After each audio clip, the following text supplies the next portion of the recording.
Katay tayo ng sambot. Yan nga mga tropa, paspasa na tayo dito sa pagkakatay nito. Di, joke lang, yan ay fast forward natin yan. Yan, bilis na. Paspasa na. Sabi pa nadaan na bata doon sa likod ko. Yan o.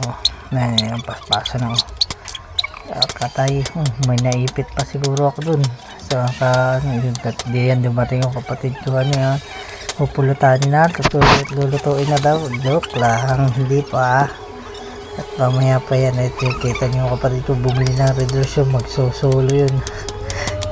Yan. Kinumamang. Sarap ng pulutan ng bukas.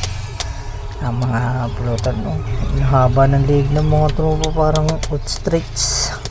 Ang haba ng liig. Kaya paspasa na ngayon.